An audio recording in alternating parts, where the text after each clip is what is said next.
What is due diligence in business acquisition? First, I'll explain the three categories of business due diligence and what the buyers are actually hunting for in each one. Then I'll reveal the common deal killers that get uncovered during this phase and how to prevent them. Finally, I'll show you how to run a seller's due diligence so you can be prepared and nothing can catch you off guard.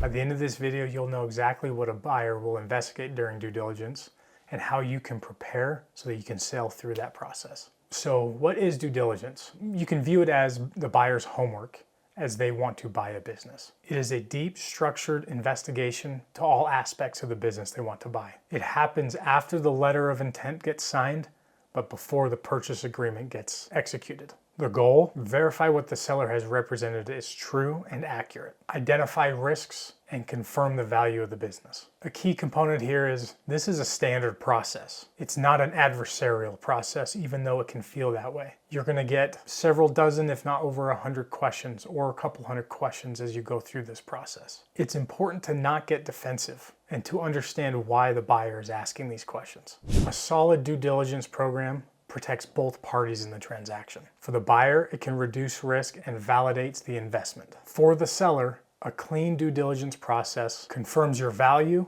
builds buyer confidence, and reduces the likelihood of post-close disputes. Sellers who are well prepared for a due diligence review actually benefit from the process, as it validates their valuation. The first category of due diligence is financial. This is the deepest dive they'll go. Buyers verify revenue sources, review expense, analyze expense patterns, normalize EBITDA, and calculate working capital requirements. They're looking for consistency, sustainability, and any hidden liabilities. Your 3 to 5 years of clean financials are critical here. Any discrepancies between your books and reality will be found. The next category of due diligence, legal. Buyers will review every contract from leases to customer to vendor to employee agreements. They will confirm IP ownership, search for pending or past litigation, and check regulatory compliance such as permits, business licenses. Any unresolved legal issues can stall or kill deals. If you have any outstanding litigation,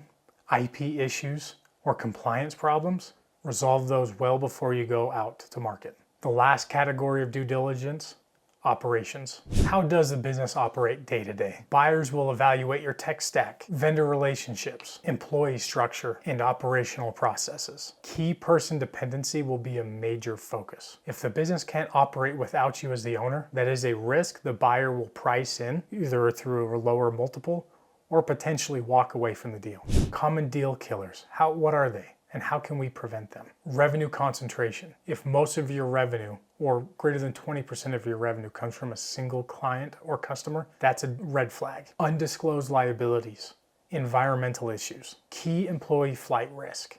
If you have one salesman and they are the reason why that business gets the revenue that it does, that's a red flag. Inconsistent financials or IP ownership problems. These are all key risks. Each of these can either tank a deal or can just reduce the price you're asking for. The fix here, conduct your own seller due diligence well beforehand. And when you've identified issues, proactively go and fix those issues. So what's an action step here? Hire a CPA or a trusted advisor to act as a buyer and go through a due diligence program with you. Identify those issues that come up, make plans, and fix them. If you do this, you can come to the table with a clean due diligence package that shows professionalism and a well-prepared seller. This is one of the single best ways you can protect your deal price and get max value of your business. These are the types of things that can get uncovered during a due diligence review and can cause the seller to lose significant amounts of money. I put a video together that goes through this framework to identify these problems well before a buyer identifies them. The reason I want you to watch it is because if you apply that framework before you go through this process, you can get max valuation for your business. Go ahead and watch it next. We've included a link here.